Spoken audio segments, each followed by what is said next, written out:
It's really cool. Danny, we will check in with you. Lots of trades have happened in this one, a very different position.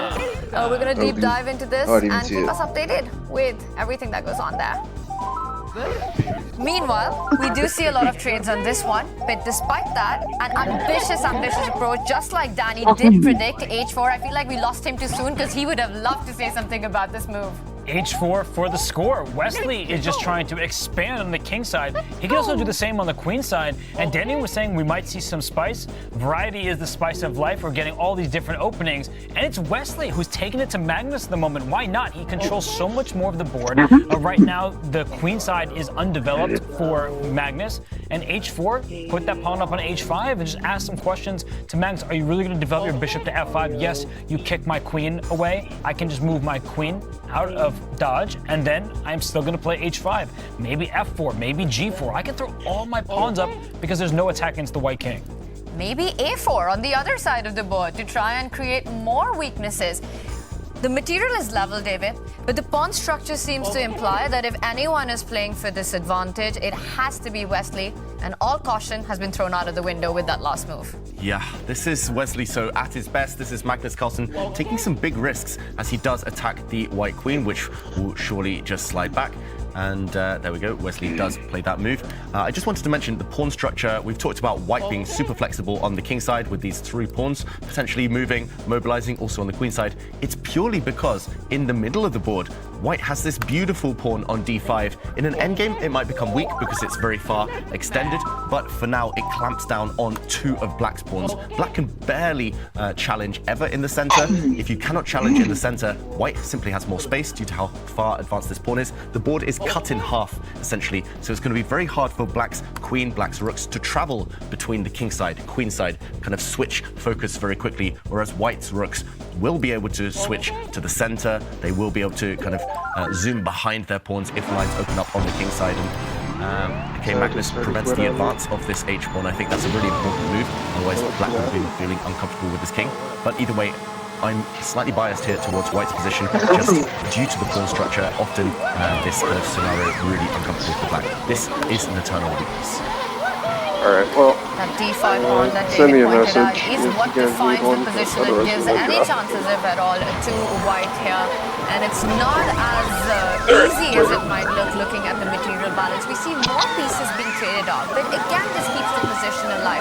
With the light square bishop off the board, white can start targeting even with the f-pawn moving forward. That last move by Magnus has weakened his king side a little bit.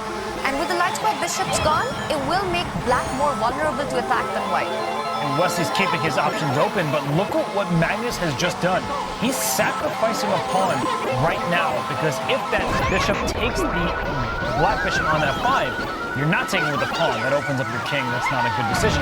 But queen takes f5, and after bishop takes e7, I think Magnus is going to flick in a bishop f4, because that dark square bishop for white is going to have a hard time getting back into play. For instance, queen to d4, rook to e8.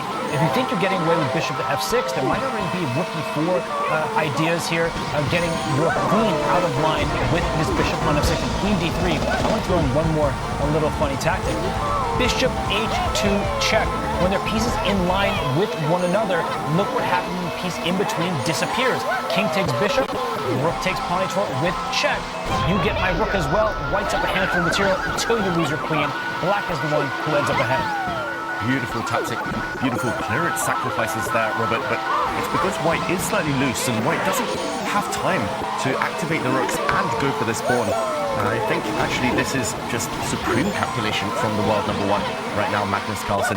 Maybe missed by Wesley, so it does look on a superficial glance that he's simply winning a pawn, but this suddenly backfires and white, due to the trap nature of this bishop, or actually your move even stronger, bishop to f4, due to the fact white's queen is a bit loose. Suddenly, momentum black, and Wesley so realizing this, not being greedy, I think dodging a bit of a bullet there, he does shift his rook instead. So still eyeing this pawn indirectly, but black now has at least mobilized. Yeah, that was a stunning line that you just showed. And what's even more stunning is that Magnus, he just quickly found it, and he finds the tactical way to get out and neutralize neutralize the position to the advantages that we were talking. But Rook E1 still keeping the pressure. He doesn't go on for the trades. David, you were about to say something. Yeah, I was just going to say, why not at least defend this pawn now? Black still has a beautiful bishop, and despite the fact that these bishops, these light square bishops, might get traded sometime soon, now White is unable to attack. If White ever pushes forward, Black will happily step back, either to the f6 square, g7 square, and actually there's just too many weaknesses now around the White king. White will regret pushing so many pawns, so I think Magnus, just in time, has found a way to stabilize, hold everything together, and these bishops are the key. He's not giving way, he's trading on his own terms. This is really, really classy defense in what we thought was a bit of an awkward position. And that d5 pawn, which is such an asset in the current position because it does restrict some of Black's pieces and that keeps it back with pawn e7. Later in the game, it's going to become a target. The rook will slide to c8, and that rook can slide up to c5. If the bishops get traded, the light square bishops, that is, the rook can go up to c4. And something's that white pawn h4 that may be a bit loose. So there are going to be some counter chances for Magnus Carlsen here. The d5 pawn can be overextended, and for Wesley, he needs to keep up the pace, not just on the board in terms of creating threats, but on the clock. He's down under 6 minutes. We were so hopeful about White's position just 2 moves ago. We were talking about all these breaks coming up, White having that d-pawn, the bishop's looking really good. Where does it come to? What moment does it come to? Or what idea does it come to where Magnus has managed to turn this around to at least an equality? Well, sometimes the best positional moves are based on tactics and tricks, and I think it was that one that Robert pointed out, just Magnus pretty much hanging a pawn, saying, that was a free pawn, try and take me, but the tactics work in my favor, and that's where momentum changes, is going in one side's direction for so long. Suddenly, something throws you off, suddenly what you wanted to achieve isn't possible anymore, and then it's momentum for your opponent, and that's how games take this kind of roller coaster effect, and they can be topsy-turvy because often things at this top level are very rarely one-sided. You might be going for a certain goal, or you might have a certain idea in mind, but the opponent always has resources to try and throw you off. And yes, Wesley isn't able to achieve a direct advantage, but he's not worse. It's still in the balance, this position. White still has chances, and I like this rook lift. The evaluation bar off to the left-hand side of our screen here, it's still in the middle, and it has been both in this game and in the previous one as well. But Magnus has done a few things in this match. That knight a2 decision, thumbs up from the evaluation bar. It was a great idea. Here, sacrificing a pawn temporarily is also a good idea. But the best players in the world, they know when to choose their moments, and Wesley knows when not to take a pawn that may be vulnerable. He understands that's biting off more than he can chew. He would be in an uncomfortable position.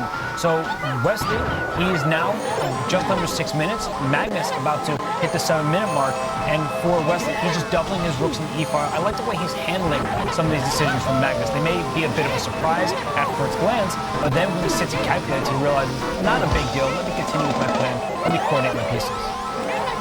Still get doubled up on the E line. There will be threats for Magnus to answer once again with that F pawn moving forward, targeting that bishop on E5.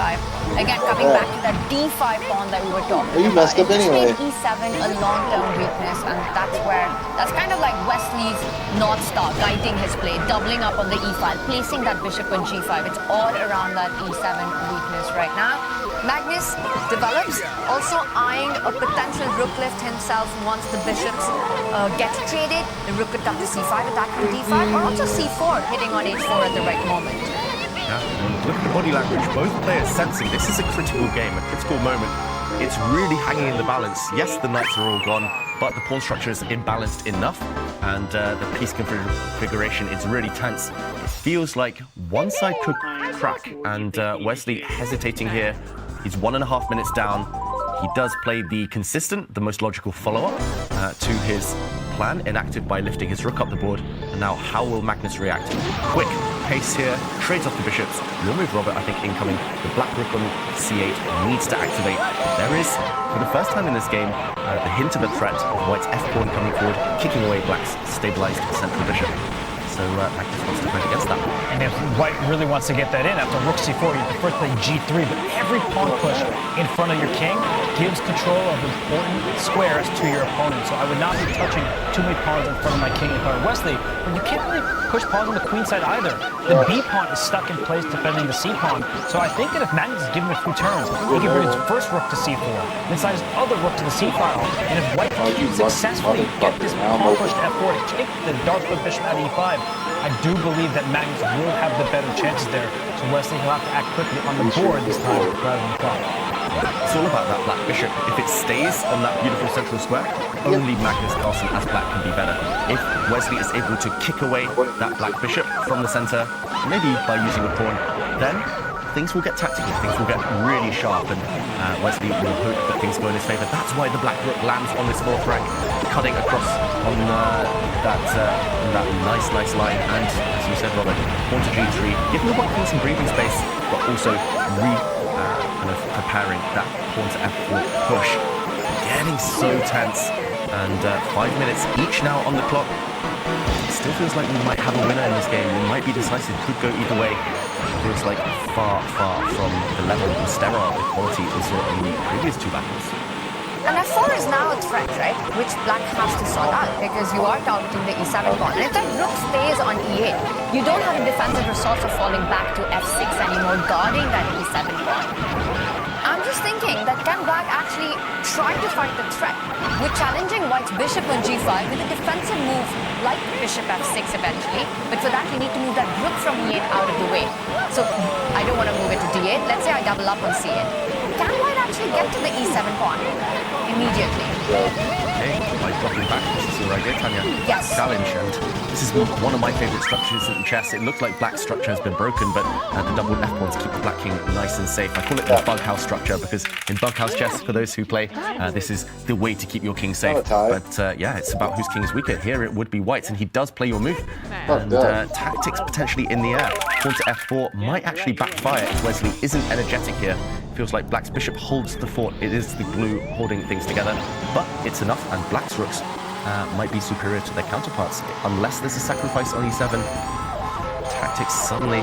You can invert the move order. That's what I'm wondering about right now. Let's say I take on e7 first, so your queen is in line with the white rooks, and then I play f4. What's going on here? This looks like a messy position because I'm threatening to win a pawn on e5. I have both of my rooks there. You can't play this pawn push to f6 because your g6 pawn will be loose. So now there are questions that Magnus will have to answer if the white's king is out in the open after pushing all those pawns.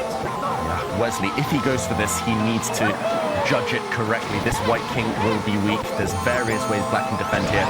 Yes, Wesley might even go off the pawn, but this white king with queens, rooks, all the major artillery on the board, I mean, this is so double-edged. So, moment of truth. If Wesley doesn't go for this, it might be too slow. Reaching out, it's not the bishop. Again, a more cautious approach here. He's going for a rook trade. Trading pieces suddenly, we mentioned it. If black keeps the bishop, on this e5 square, black is better long term.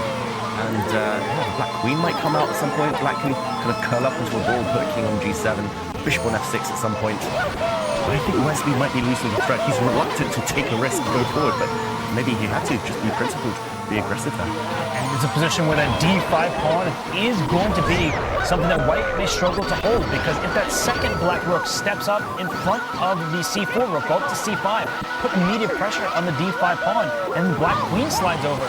Something we could talk about Magnus going for a win, but I like his decision first. He brings his king up to g7, covers the f6 square again. So maybe in some positions you need to cover the g6 pawn, so you can push your own f pawn to f6 to kick that bishop out of there. But either way, I like the way that Magnus is handling this, and both players under 4 minutes is getting into territory where speed it can kill, but it's needed here. Looks like Wesley maybe just needed to go for that, take a risk, be energetic. After all, you don't beat the best player in the world by being timid, and I do foresee a position where Magnus can start grinding. That's where we know he loves to kind of exert his authority over the opponents, even the best players in the world. If he gets a small advantage, like the weakness of white's far advanced pawn now, we mentioned it, trading everything off, that pawn is weak. So Magnus has a few things long-term in his sights. Wesley needs to act dynamically now. Speaking of acting dynamically now, I just want to point out that this sacrifice of bishop takes pawn will not work anymore. And that all comes down to Wesley's last move. The whole idea falls apart because that rook from e3, which moved to e4, has actually cleared out a diagonal. And after bishop takes pawn, and perhaps we can show this with arrows, David, that this is the idea that we were watching for earlier, which gives Wesley the play. Now F4 can be met by a check on A7, which earlier was not possible when the rook was on E3. So Wesley returns the favor, steps up with his king, sidesteps the check, bishop takes pawn, once again a threat. But he did walk into a new diagonal, which I don't like either, because in the current position, I believe that the black can even slide to B7 in the very near future, maybe on his turn, with rook C5 to follow, or pawn E6 in some positions, because the king is in the scope of that black queen on B7. This is actually a nervous territory for Wesley. So Magnus is playing on the queen side control with A5, saying my queen's in the perfect location, but I don't think that the white king is fully out of dodge. Yeah, Wesley's drifting.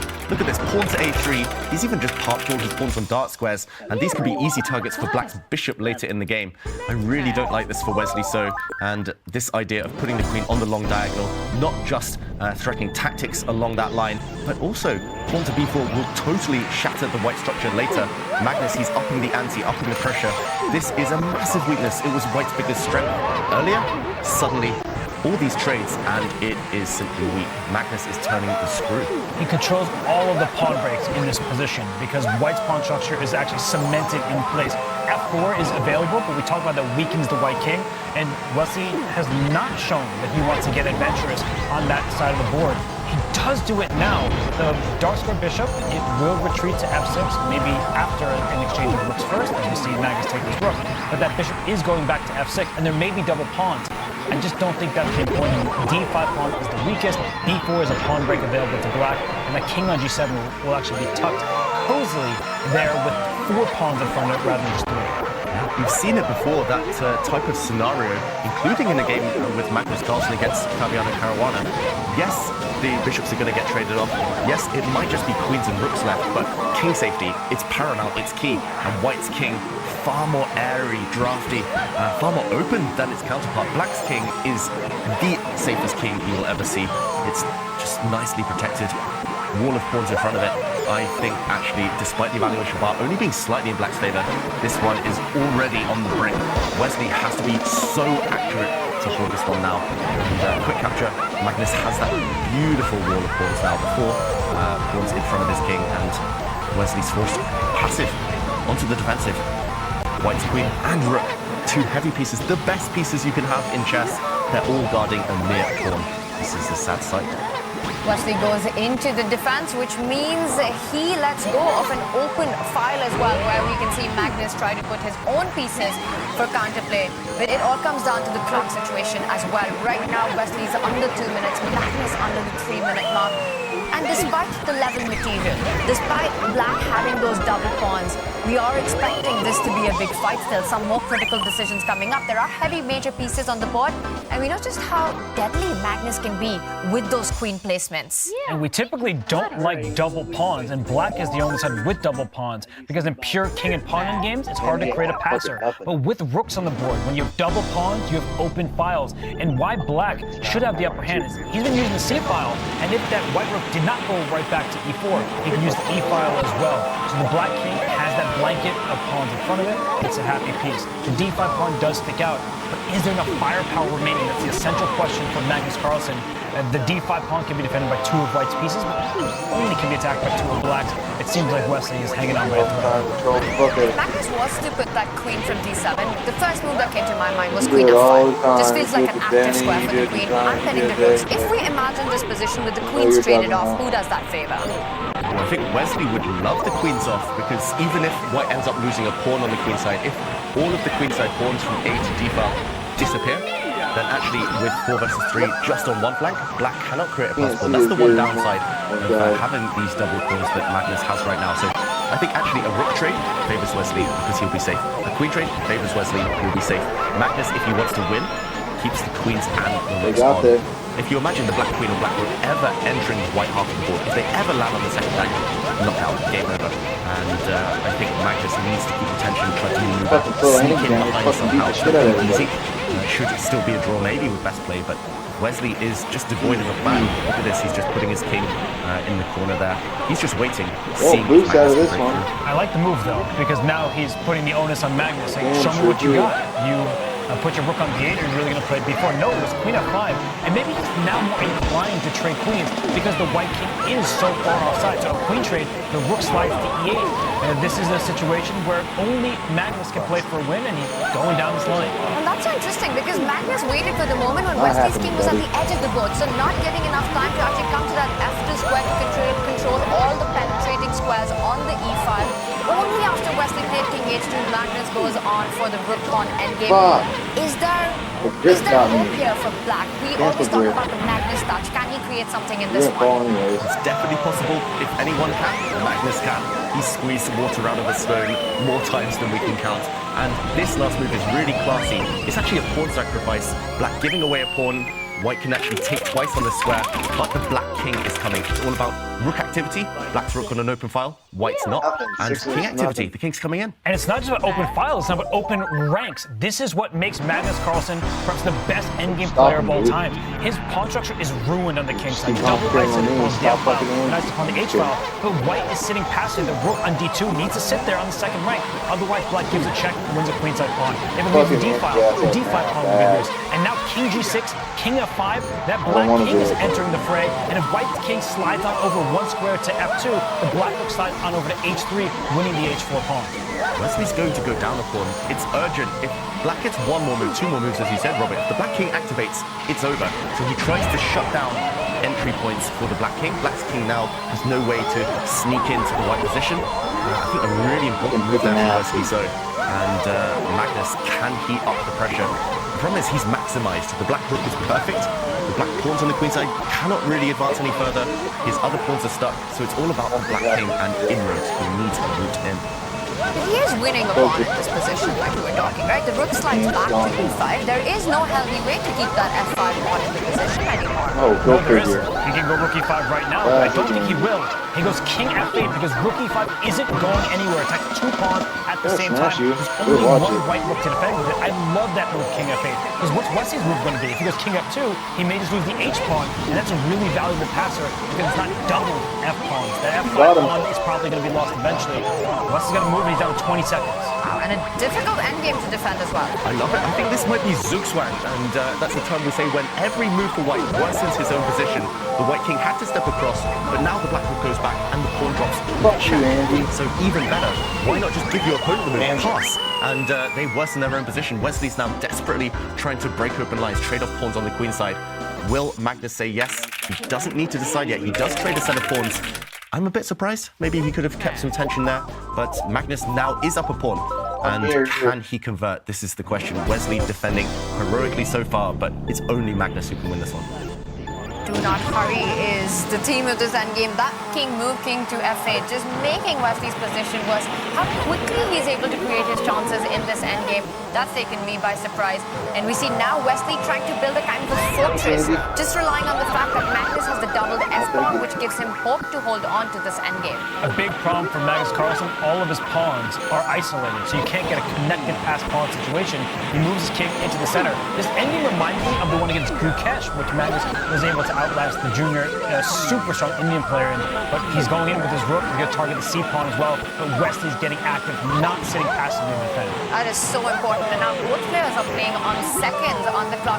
Magnus has this amazing ability to recognize equal but difficult to defend endgames, and combine that with his sheer will to play on till the end, to just play for a win till the very end.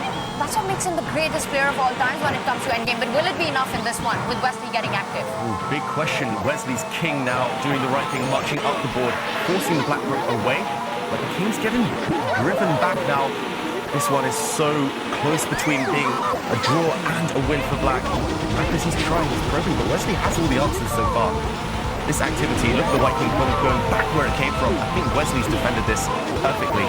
Under 10 seconds, Magnus now, he might have lost control. And Wesley is coming in. Yeah, he's using his king as a weapon. And there could be some mating nets around the black king. The rook on a7 makes sure that the black king cannot jump up the board. But now we're going to pass pawns on the opposite flanks. Black already has established path in the b file. White's going to win the h5 pawn. It's going to be a pawn race. Still one extra pawn, but it's all about who gets those pawns moving first. But it looks like Magnus's pawn is closer to queening than Wesley's. Magnus's pawn is closer, but black's rook is trapped on the wrong side. You always want rooks behind pass pawns. White's rook is keeping that black b-pawn under lock and key. And why has he allowed the black pawn to run? His king could have stepped across. His king could have stepped across, but he was worried about black pushing the b-pawn and delivering a check. But right now, can't that pawn go all the way up to f2, and the rook will go to h1 to stop the pawn? It may sacrifice itself, but black's pawn cannot be stopped. Black's making a new queen. Magnus Carlsen is going to win. Wesley forgot to keep that pawn under watchful gaze, and it's game over. A couple of checks, spite checks. Magnus's king is going to dance easily out of them. And now just prevent the white pawn promoting. We see a check first of all, and Wesley resigns. Wesley resigns. Magnus Carlsen does Magnus things in the endgame, takes the point, takes the lead in the finals with the black pieces. What a win that was! It was reticent play from Wesley So, and Magnus Carlsen pounds. He senses it when his opponent doesn't want to strike. Wesley had to do it earlier, and Magnus is the first to deliver a huge blow in this final match. He does deliver that blow in classic Magnus Carlsen style, and starting with 2 draws at the start of the day. We move on to Magnus Carlsen taking the lead, which means game 4, Wesley has to win on demand. It's a must-win for Wesley So, or Magnus Carlsen will take set 1. And we've been talking about Magnus Carlsen being the greatest player of all times in the endgame. David, did he just prove that one more time? There's no doubt Magnus Carlsen is one of the best endgame players in history, and that was just clinical. He started the endgame level material. Somehow Magnus managed to work things in his favor. Wesley defended so well for so long. 40, 50 moves he defended, but ultimately he did crack, went low on time. And I just wanted to point out, in the pawn race, the critical moment, Wesley simply didn't have enough time on the clock to hold it. And it was here that after pawn to f5, Magnus racing with 2 pawns, not just 1, Wesley did fall apart. He pushed his own pawn when he needed to track this pawn, the f pawn, with his king. He should have stepped back, and he was afraid here that the white king would be vulnerable to checks. But after pawn to b3, do not take this pawn. After you take this pawn, you will get checked from behind next move. No matter where you go, black will promote and cost white his rook next turn. But instead, it's now a race. Now you push your h-pawn, and after this pawn steps forward, you use black's pawn as shelter. You step in front. This is so difficult to find. Maybe with 30 minutes on the clock, you would have found it, but not with a few seconds. And white pawn acts as just enough of a distraction to save this game. Instead, after pawn to h5, we saw black win the race. The pawn pushed, and at the very end, white had to resign, because simply here, black's rook will stop the pawn on the next turn. I don't want that. I'll win every Pokemon now. We often see this concept of an umbrella pawn when someone's attacking. You leave the pawn in front of your king because it doesn't open a file. Here, it could have been used in the end game so that the black rook couldn't free itself to deliver a check and allow his own passed pawn to promote. Impossible to find with no time on the clock. Wesley gave it his all, but Magnus, he was relentless. He did not allow Wesley to escape easily, and he was able to convert for a full point. Magnus Carlsen, with his endgame touch, just always plays on until the last drop of hope is squeezed out of the position, and this time he scores the big win. Wesley, he kept up the defense, but eventually crumbled under pressure. It's advantage Magnus, and overall it's advantage Toronto, because everyone there is having so much fun right now in the fan zone. And we've got Levy joining us with everyone there. Levy, what was the reaction with that crazy race, that endgame that we just witnessed in the fan zone? Yeah, Tanya, thank you. And by the way, great call there. The reaction was spectacular. We got a roaring amount of applause. This is basically something that you would imagine if the Maple Leafs or Canadians or any other Canada-based hockey team would be playing on a Friday. What is today? Friday. So I think today's Friday. The pub is completely full. The venue is packed to the brim. We got people here with chess sets playing in the back, and they were screaming, applauding. So the advantage is 2-1 Magnus, and we'll see if Wesley can fight back. And Levy, what's the reception been like? You're there, everyone, is excited to meet you, I'm sure. I see Fabiano and Maxime behind you as well. So what are the fans, are they enjoying their experience getting to meet some of their idols? Oh, it's incredible. Absolutely amazing. I'm actually lowering the average elo of the stage here. I've got Fabiano Caruana, I've got Maxime Vachier-Lagrave, Amon Hamilton, chess grandmaster and world chess boxing champion at this point. So I'm just super pumped to be here. I interacted with some of the fans behind me. I didn't even know that earplugs had wires still in 2023, but this is super cool. This is the only way I can hear you guys because it's so loud behind me. It's incredible. I've never seen anything like it for chess. Over the last couple months, I've done a couple of book events in the States, also in London recently. I was going to have one here in Toronto. I had to postpone it, but it will happen in January, and I never thought I would have 400 or 500 people under one roof, all cheering at chess on the screen. So, guys, I think we're doing something right. And Levy, we heard that players in Toronto, all these fans that were rooting often for Wesley So, were they a bit disappointed to see Magnus win it, or they're just happy to see great chess? I think they just want to see as many games as possible. They would be excited if, let's say, one of the players won 3-0, 3-0, which is the minimum amount of games you'd need to win 2 sets. But I think they just want to be here because they got drinks, they're having a great time, and the more games we have, the merrier. Levy, I see Fabi and Maxime behind you. What are they looking? Are they playing music? Because it looks like a DJ pose to me, or are they watching chess right now? Yeah, I don't need to continue to be reminded that I'm a lower-rated player than the other people to my left, but thank you, Tanya. Yes, there are very strong Super Grandmasters here. They are analyzing games. The games are being broadcasted live to a massive audience behind me, and it's actually kind of tough. I'm not sure they can hear. Everybody's chatting, having a good time, playing some speed games against each other, but there is a chess broadcast going on Twitch, maybe on Kick as well. So they're just deep into the action, and we're getting insights from 2 of the world's best players. We're getting insights from a chess boxing savant in Amon Hamilton, so I mean, you can't ask for anything better than what we've got going on right now. Lucky Toronto, that looks like a lot of fun. Yeah, Let me really catch up with you later. Been awesome chatting, and say hi to everyone there for us. Martine Tits. Hello from Oslo. Levy Rosman is down in the fan zone having a lot of fun, and Maxime and Fabi having a lot of fun there. And the fun doesn't stop for Magnus Carlsen. After the Champions Chess Talk, he will be trying to defend his World Rapid and Blitz Championship title as well. Lots of chess coming up, and so important to get the momentum going in this match for Wesley So as he faces the world #1. Things are not looking good right now. The darkness behind Magnus is on the board for Wesley. The Wesley has to strike back in this upcoming game form.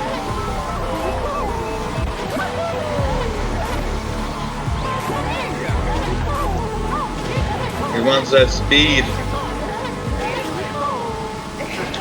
We got some puzzles. You did this last year, right? How did you do last year? Yeah, I did very good. Right to move. 3 seconds. Yeah, another one that I've seen, but I don't remember the solution. Easy tomorrow. Time. A4 and then direct. In-game, you like those. Come on, you got this one. But that sacrificing you want and winning. You're not going to use it. Only something. What you got? Use it. Okay, take it. Okay, now I got another 10 seconds. I'm gonna guess that it is A4, bishop A3, knight C5 there. Nope. You gotta reverse it. Reverse this. Flip it around. Flip everything. You close. A4 is in there. So the problem is in my mind, it's like I'm trying to recall something rather than calculate. Because like I know I've seen it. Right. Thank you, buddy. Like, And I mean, last stage 5. Okay, takes you. Yes. And here, of course, there's a debate. Yeah, right. Yeah. MG Tits. G6, Yeah. take, Yep. E6, Got it. bishop A3 is forced, and this is like the only moment that freaked me out.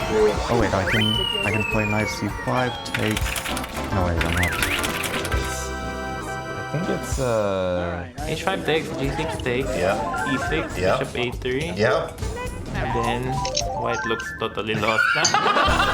Give away 2 coupon for nothing. I mean, on the grounds, I would guess H5, G8, Right.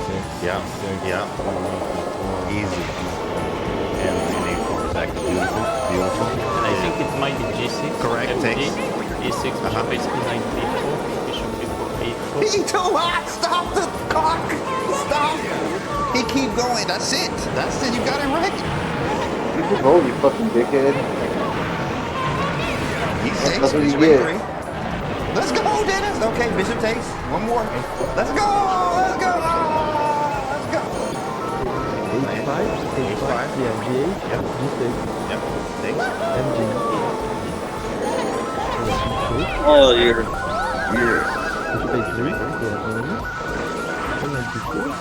Got him. Let's go. Do I have my before? Take it. That's it. There we go. Dub. Come on. You got it. The problem is I need a fresh one so that my mind is not actually trying to remember. Because then I spend like 5 seconds We trying need to fresh remember. ones, guys. We need fresh ones for Ikari. He's seen them all, guys. He's seen them all. No, T-Paul has seen this one. Recall test for him. No, he's seen it before. Right, wipe the move. 10 seconds. I know it. Oh, you saw it? I know it. Okay, well, go ahead. Definitely tell the camera. what you got. Yeah, just say Queen at 5 check. Oh, yeah, Queen of 5 check in the end. Yeah, you're in Bowser's Castle. Yeah, correct. That is 100% correct. I've seen it, but like I don't. Yeah, it's so annoying because I don't want to. I was professional if I was playing in Blitz, I was in the bullet, yes. But yeah, that's not silly. I'm gonna guess if Bishop takes Knight F6, baby, okay. He got the right move. But she got to finish it. He got that chip in his brain, bro. He got the chip. Exactly Epic right. fail. Like, what is this? No, you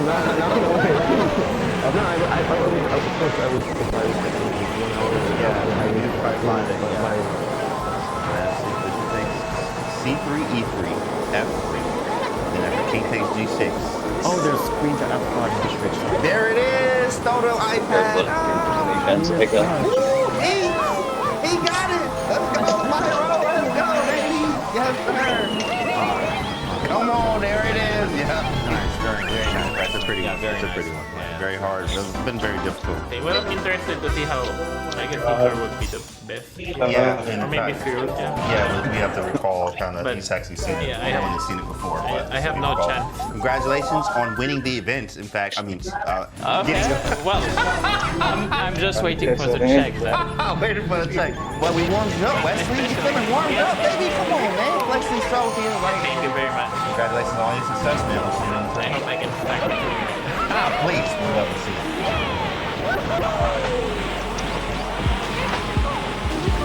Wait, Martine, wait. I gotta take a dab.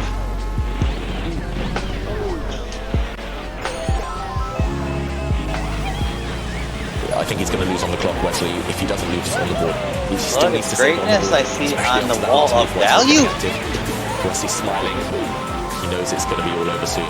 20 seconds and Magnus wins. Wow, look at that! Magnus Carlsen in No, I won't. I have to grab it with a power jab. Look at that reaction. That is huge. Holy shit. Wow, David. What do you take away from that? Why should I? Let's see the world champion that emotional. There it is. The final game and the final win for Magnus Carlsen in the 2021 season. What a performance it's been by the world champion to win the tour overall. Wow. First result today between It is Magnus good. Carlsen and Good Wesley for So me. Magnus Carlsen I like takes the English lead. stars. Winner of the match, My favorite. the Braswater Champions Chess Tour 2022 and the winner of the tour finals. Leaving the San Francisco arena with a slight smile on his face, he is a true champion, Magnus Carlsen. Magnus Carlsen is the 2 times champion of the tour, looking to strike twice this time. And these two have quite the history between each other. They've played each other a bunch of times, and Magnus Carlsen with a massive 32-17 lead. And look at that number of draws. There's no surprises there, given Wesley's solid start, that Magnus Carlsen leads that head-to-head, and he leads set 1 of the finals of the Champions Chess Tour after that Game 3 win. And Kaya did catch up with the Endgame Maestro. I can't wrap that, Wow, Dylan. what a game. Magnus Carlsen I have to takes put the that lead, out. and what a game, Magnus. What was the breakthrough here? Huh? I think one big factor was that I mean this was like many of my games was actually that he's doing well. He's even a bit better, but he's playing like a little bit too apprehensively, and then I sort of used that to eventually create chances, give him some choices, and once it comes down to time trouble, it's not easy. So I thought, it was a good psychological game. Once he started to play passive, just trying to see can I keep the game going, can I get any chances, and I'm happy with the way that it went. Said quite early in this game, our experts, that this Wrap feels it up. like a game that is such a balance between a draw and just somehow a breakthrough and a win for Magnus. Did you also feel like that for a long time in this game? Yeah, well, I think I was definitely worse at first, but eventually it felt like I was the one who's pressing for sure. The only time really we've seen Wesley in trouble in this tournament so far is in time trouble, so is that a big part of the tactics against him to get him into time trouble? They won, Dylan. Gonzaga won. It's over. I think this is also what happens when he starts to play. Game 4, with a draw, you will be the winner of the first match. What can we expect? I don't know. I mean, I didn't really expect to win this one, so I haven't thought too much about it, but we'll see. Expect to take this one? Is it just about taking the chance when you feel there is one? Yeah, for sure. I mean, I didn't have any chances at all in the first 2 games, and it's a little bit like yesterday or the match with Fabi. I didn't get so many chances, so when I get them, I need to take them. Definitely did in this one. Thanks, Magnus. Good luck in the next one. Thank you. All right, he took his chance and he's in the lead. Back to you guys. Wesley needs to take his chances because a really key insight there by Magnus Carlsen that Wesley is playing apprehensively. David, there was this moment that Wesley could have taken the pawn on e7 with his bishop, but again, just cautious play for him, and that seemed to have cost him big. Yeah, he could have gone for some tactics and they weren't unfavorable for Wesley. He just needed a bit of courage, needed a bit of composure as well. But ultimately, Wesley tried to take the quiet way out. In the end, though, this was a signal from Magnus Carlsen, just a hint of weakness, and Carlsen capitalized. So here we see the handshake. Players getting ready to start. Wesley needs to be braver in this next fight. He needs to be brave because if you don't take the fire to Magnus, he will burn down your position, and that's what happened in Game 3. Wesley must win with the black pieces. Magnus Carlsen needs only a draw. What will he start with? And was that hesitation? No, he goes with 1e4. Does that surprise you? In a game, he only needs a draw. It doesn't surprise me at all because Wesley so loves playing e5 on the first move, and Magnus feels I can just force the issue, make a draw, send this to the second set with a 1-0 lead. So for Wesley, he might try out the Sicilian defense, but it's not in his comfort zone to have to play for a win from move 1. He does play the Sicilian, and Magnus puts the pawn on c3, the c3 Sicilian, the Alapin Sicilian as it's sometimes known, and this is renowned for its safe tendencies here for white. Often a bunch of trades happen in the center at the very minimum. Sometimes white even gets an initiative if black is too obliged to fight here, and okay, white coming out, always pushing. What do we make of this? A good choice for Magnus Carlsen. A great choice from Magnus Carlsen, and not just because I played this opening my entire childhood. I think it's incredibly safe. Unlike in some other Sicilian lines where files open, we don't get a symmetrical pawn structure. If we look at this position in Magnus' wrap it up. We're keeping pawns on the same files. So he's not allowing Wesley to get small pluses, maybe a semi-open line here, and a possible rook sacrifice for a minor piece like we see in the sharpest Sicilian.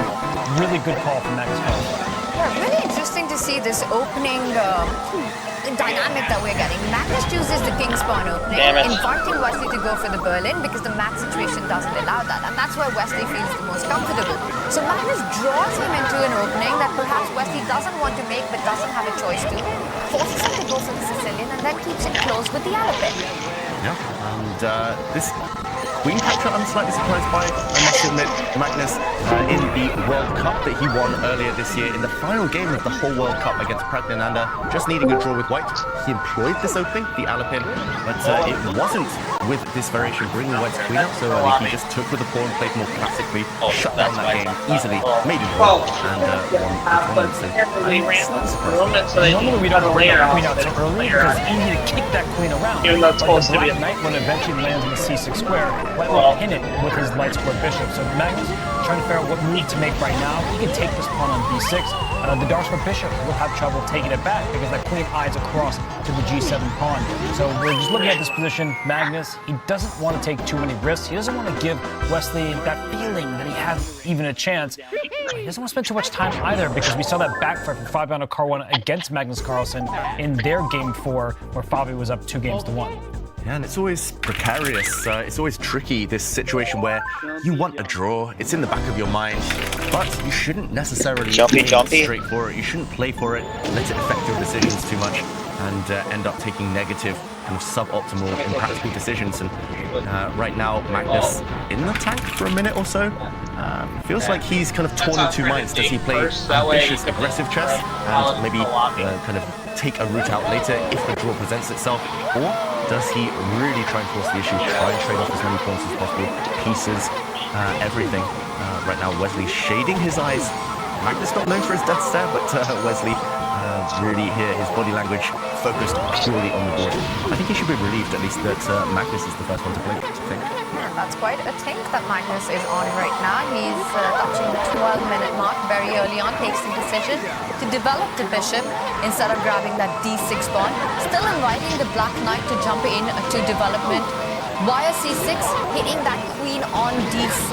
But I do like this approach by Magnus of just continuing with development. Even if he's surprised with his last move by Wesley, he takes what is the common principle of overnights. I think he's just sort of preying on the fact that Wesley has shown a reluctance to trade too many pieces in a must-win game. Even in that Armageddon game against Nodirbek Abdusattar yesterday, that final game of the epic semifinal between those two, there were moments where Wesley could have initiated some trades.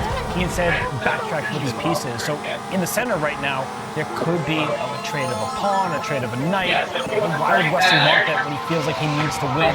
So more pieces on the board, at least in theory, sound like a good thing for Wesley. Are you surprised? We saw a bit of a shake of the head from Wesley. He was looking down at his fingernails there, just thinking, it doesn't look too positive. But this position is still full of life. There's only been a trade of one set of pawns. You've got to be focused. You've got to just block out the results of the earlier game. I was just about to say that. Do you think that's because of what has just happened in game Jumpy as well? on Rainbow Roadie. Everything was so under control with Wesley in that opening, getting that position with the bishop pair, the pawn on d5. We felt he was the one who was putting pressure. But then that lack of courage in that one moment where he didn't take bishop takes pawn, and are these thoughts that would haunt you going quickly into game 4? Wesley's a competitor, and a competitor in any game or sport, when you just lose a very critical game, you're going to feel it. And unlike in a classical chess tournament where the next game starts a day later, you had to quickly maybe get some refreshments, go to the bathroom, and then sit down on the board again. So how could Wesley not be upset about what just happened?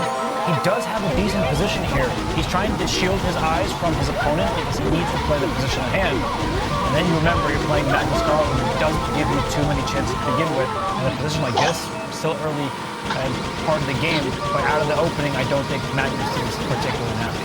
Wesley continues to shake his head. Chess is not only a battle on the board, but an inner game as well.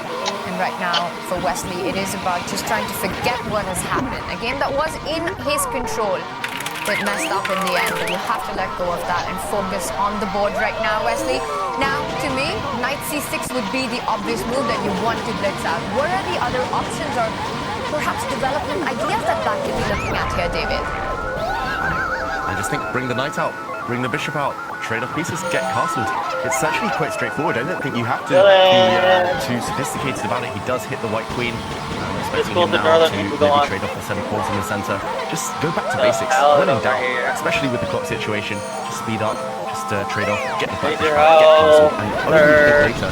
The game is still in its infancy here. I'm really shocked to see Wesley in the tank for respond. Chips ahoy! In chess, Ahoy, chess players take most to lose with white, but he has to forget that now. Has to recover. He's got black. He's out of the opening in decent shape, and he's doing the right thing. He's getting ready to castle. Focusing on the basics right now, but for Wesley, it's all about creating chances. A must-win game. And we are going to head to Toronto, where we've got Danny joining us right now. Danny, a difficult moment for Wesley. Yeah, thanks, Tanya. And everyone's stuck with me right now because all of our other commentator guests are still at the fan zone having a great time. Andy Levy and the crew. But yeah, I just was going to jump in to say tensions were high, the emotions were really big for Wesley after that game. So this just needs to kind of quickly exited and did what he does a lot, which is grab his iPad, and then he leaves the room because they're not allowed to have electronics in. I'm on and passport then whatever system. he does to prepare gets fully fair play scanned back in when he comes back. But normally you see a slightly I guess more stoic Wesley, but he wants this bad, and he was frustrated with how that one got away from him. We saw early, right? I mean, we all called it. You could see there was decisiveness in the air the moment that sort of odd, unique Sicilian was there, but pretty tough to lose with White, and now has to find a way to get the dub with the black pieces. Danny, you're a father. You know, There we you go. also are a friend of Wesley's. Beautiful. Looking at him on camera right now. And what do you Now I think can he's get the ball feeling, from and the front. what are your thoughts about Run what pallet. Wesley has to do to try and win this game?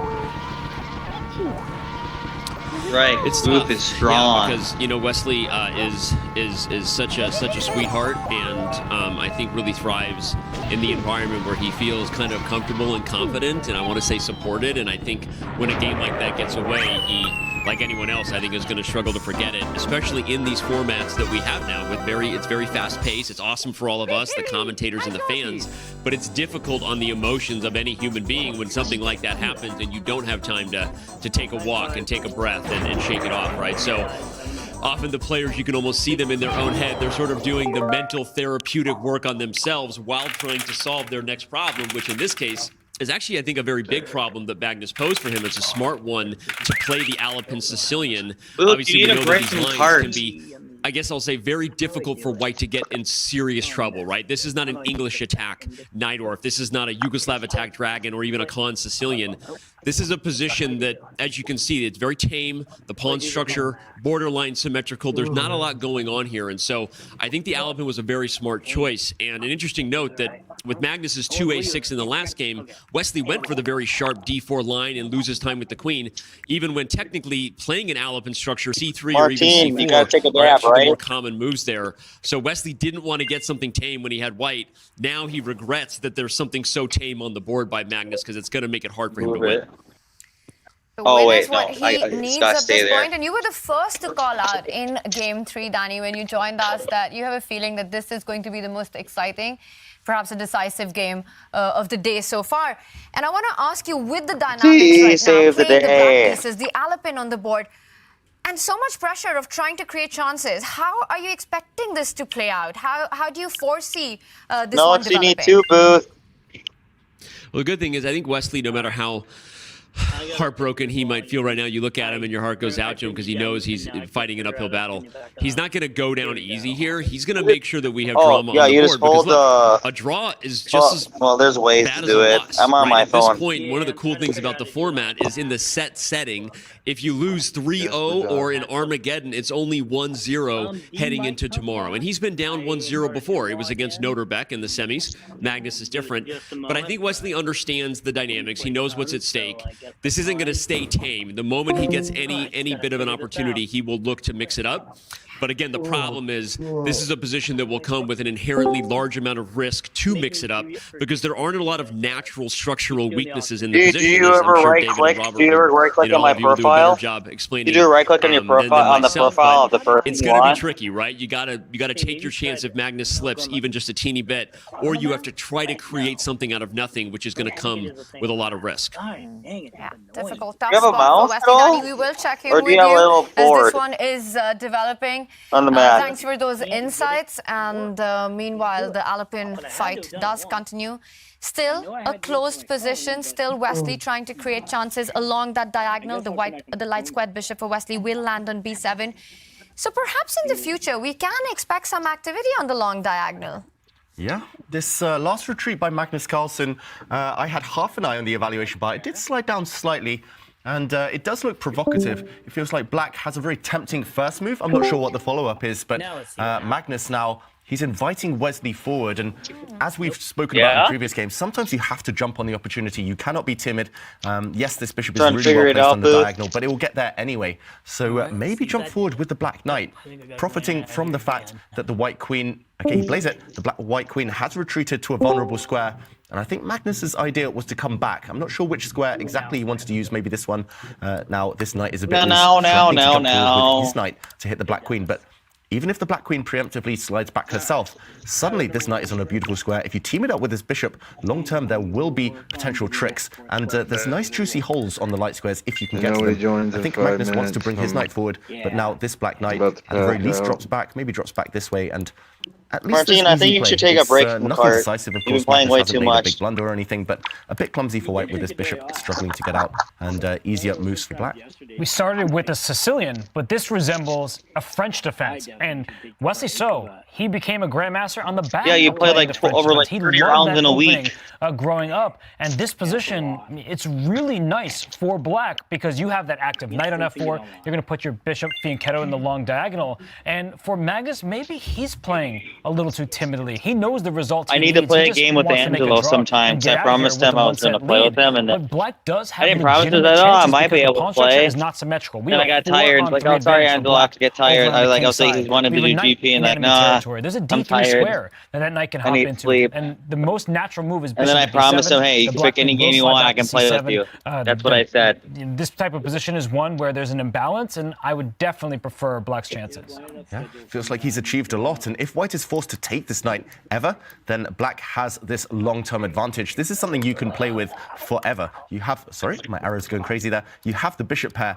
The two black bishops will wreak havoc across the board a bit later on, and this feels like the type of position Magnus Carlsen would be begging for with black. And this time he's stuck Booth, I'm ready to get that God time on Mario Race 3 lap. Bishop b7 wasn't played, and I was just wondering if white could neutralize that bishop pair, the key advantage you were talking about, with ideas which still exist in this current position that we have on the board. At some point, perhaps the white I'm ready to get that 3 lap God on Mario Raceway. Bishop once it lands on b7. First, preemptively, Wesley So steps my pace, back my with the best queen. pace So was now whenever there's a knight 24.68. jump, there isn't any attack One on time, that black with queen. one shrew. But the last two moves by Magnus, right? The queen was on the center of the board. It was on a nice e4 square. And just two moves, it finds itself on I can f1, average like in the voluntarily getting 80s itself now. there.